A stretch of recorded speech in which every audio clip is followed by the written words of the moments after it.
Hey guys, this is Alvin Forsyth here from Forsyth Services Tutorials. Today we're going to look at two things that are found in QuickBooks that usually confuses people, and that is expenses and bills. So we're going to look at expenses in QuickBooks and compare it to bills in QuickBooks, look at their purpose, and look at how to handle them. So as usual, we'll be using a sample company, Craig's Design and Landscaping Services. And here we will look at, first of all, what is an expense? So an expense is really appropriate to use anytime there is an exchange of goods and services and there is money that is paid immediately upon the exchange of the good and service. So say, for example, you go to Staples and you go to buy some computer ink. If you go to Staples, you get the ink, you bring it up to the cashier, you pay with your credit card or debit card or a check or whatever form of payment or cash. There's an immediate exchange of money. There's an immediate exchange of funds, and you receive, in that case, a product, which is the ink. So an expense is appropriate for that scenario. Whereas a bill is anytime you incur an expense, you purchase something, but you are not paying for it at the moment of the exchange of the good or the service. So, for example, if you have an electricity bill, for example, you may receive your electricity bill a month or 15 days or sometime before the actual bill is due. So whenever you receive the bill, then you have to record the bill, but it's not recorded based on when it's paid. So looking at this, let's look at how we can actually create an expense in QuickBooks, and we'll look at the accounting effects that it has on your books. So there are several different ways to reach to an expense. You can always look at the sidebar here. You have your banking, sales, expenses, workers, reports, taxes, accounting, and my account, my accountant option. Now, anything dealing with bills or expense will come under the expenses tab here. So you can hit this. You can click this right here, or you can go to the plus here and create an expense. So if you recognize vendors here, everything dealing with payments is going to be under the vendors tab. So so in this drop down, you can place the pay, so the person that you're paying the expense to. So let's say in that case, we use Staples, we said Staples. So whenever you're writing in the payee or the vendor, if the vendor is previously there, you'll be able to find them. If not, then you'll add a new vendor since there was no payments made before. So we add Staples here. Now this bar here shows which account is affected, which you see there is your checking account, your savings account, they're both bank accounts, MasterCard or Visa card, they're both credit cards account. So it will be one of these four accounts. Let's say it comes out from your checking account.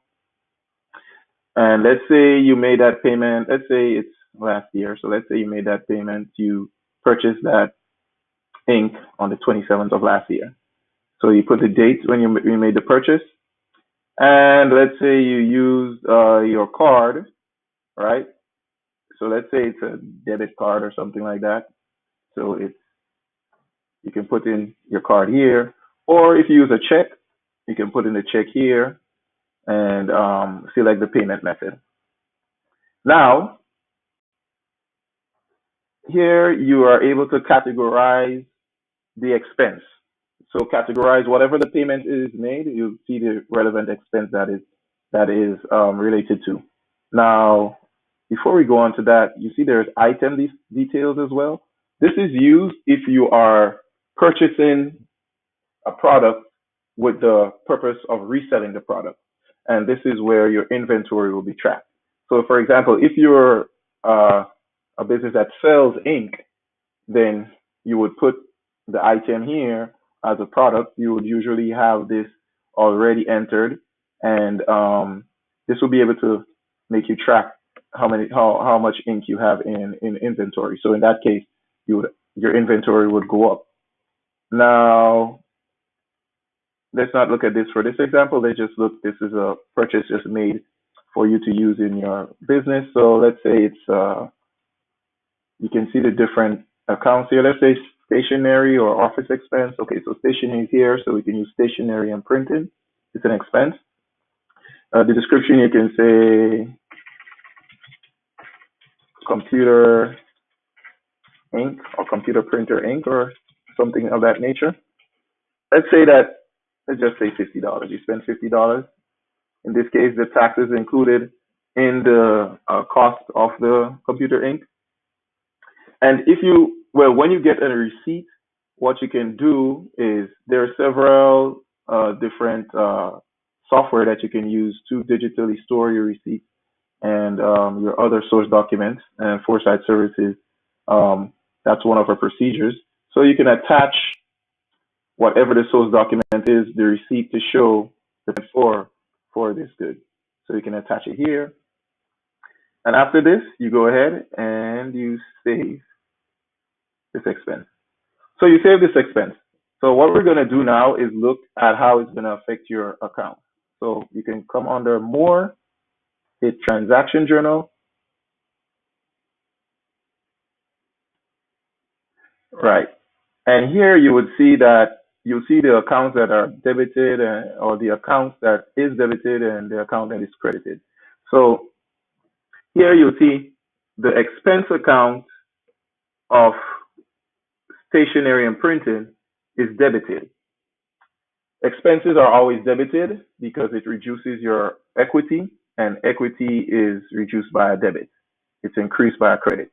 So your expense account is debited, and your asset account, the checking account that your cash comes out of, it's reduced. So you credit it. It might sound a little backwards, but anytime you reduce your bank account or asset account, you do it through a credit.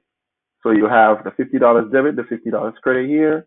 Your expenses of stationery and printing goes up by $50, and your checking account goes down by $50. So that's basically how an expense will work. So let's take a look at a bill. Now a bill is almost the same. You take almost the same route, except there is a little bit more details. So we can go back here again. Everything that deals with paying, you can find under the vendor tab. So let's create a bill here. So we spoke about paying electricity earlier on. So let's look now. Say, for example, you got your electricity. First thing you would do is look for the vendor that you have to pay the bill to. Let me see. I'm not seeing any vendor that looks like it's an electricity company. Let's just put in like a powerhouse electricity. Just making this up. All right. Let's say that's a new vendor. You save it. So let's say you got that bill on, let's say you got that bill on the 1st of December. All right. And usually you'll have the terms of the bill. So usually bills are usually either due upon receipt or you usually receive net 30 terms on them. Its default is due upon receipt. So you got the bill at the 1st of December, its due date is the 1st of December. But let's say it was net 30. You see, it automatically changes the due date to $30, 30 days after the bill was issued or after the expense was incurred. Even if you get the bill late through your mail, the 14th or whatever, it doesn't matter. Your terms will determine whether or when the bill is due. Let's say net 10 in that case, you can see there's a change here, but we'll leave it to net 30. So a bill from our perspective would be an invoice from the vendor's perspective. So whatever the invoice number is, we use this as a reference number for the bill. So let's just say this is the bill here, right? And you put in the appropriate reference number. This is very important to be able to find the source document and to be able to, if you're doing any due diligence, if you're doing any cleaning up in your QuickBooks, this bill number is very important. You can search and find bills from that number and many more things you can do with that. the category, let me see, so utilities, so let me see, okay, so there's actually utilities expense already, gas and electricity, a sub-account of the utilities expense. So we'll choose that. If there isn't one, you can always add another expense account if there isn't anyone there. Fortunately, in this example, there's a utilities account. So let's say this is December light bill. Let's just say let's just do a nice round $100. Right. So as you can see here, you have all the different elements of the bill. You can attach the bill here as well for your source document to show that you received the bill. That will make your books IRS ready, audit ready, and you will be able to find all your source documents easily. And that's something that we encourage here at Foresight Services as well. So let's save this and let's look at the transaction journal so we can see the accounts that are affected. So here, just as the previous example, the expense account is debited. In this case, the expense account is utilities, gas, and electric. It's debited by the $100. But here, there is no bank account, no asset account that is affected. Instead, it's accounts payable. So accounts payable is a liability showing money that you owe to a vendor. In that case, the vendor is Powerhouse Electricity. And it shows that you owe this $100 because you haven't paid the bill as yet. So it increases your liability. It's a credit to your liability account. So it increases your liability by a credit. And that is the difference there in the transaction journal here. Right. So let's go ahead and show how to pay a bill. So there are several different ways you can get to that. You can come to here. You can come here on vendors and search for the vendor, our house. Right, and this is the only bill that's outstanding there. It actually shows you can make a payment here. Or you can also come up to the plus sign, hit pay bills, and it shows you all the different vendors that have outstanding bills. So in this case, Powerhouse, let's say that's a payment date. They have the payment date in January of 2019, January 10th.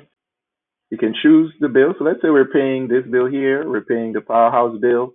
Let's say we're also paying another due date bill. Let's say PG&E bill we're paying here. And let's say we're putting down some money on Norton Lumber. So we can also choose the amount we're paying. So let's say we're paying just $100 from this bill here. Let's say we're paying a total of $286.44. You also choose which account. So you can, in this case, the MasterCard account, the credit card account is shown. This is the account that the bill is paid from. You can also hit your checking account, savings account. Let's say we're using our checking account here. Right.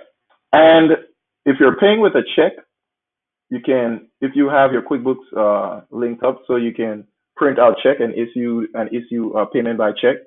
You can put in the check number there, make sure it matches the physical check, or you can hit the print later option as well if you don't want to print right now. You can save and print. In this case, I'll just save and close. All right, so let's just take a real quick look now at the bill. So you see the bill now is actually paid. You see the bill number, the same bill, it shows that it's paid, so it's no longer owing. If you look at the transaction journal for this year, so you actually see now the checking account, now it's affected because the bill was paid. So your account, remember I said an asset is decreased by a credit. So your checking account is credited, it's reduced by $100, that's what you paid. And also your accounts payable account, the amount that you're owing of $100 also is reduced by a debit. It was previously credited, now it's debited, and now it shows that that $100 is no longer. So basically, that's the main difference between expenses and bills. This is another tutorial brought to you by Foresight Services Tutorial. I'm Alvon Foresight, signing off. You have a good one.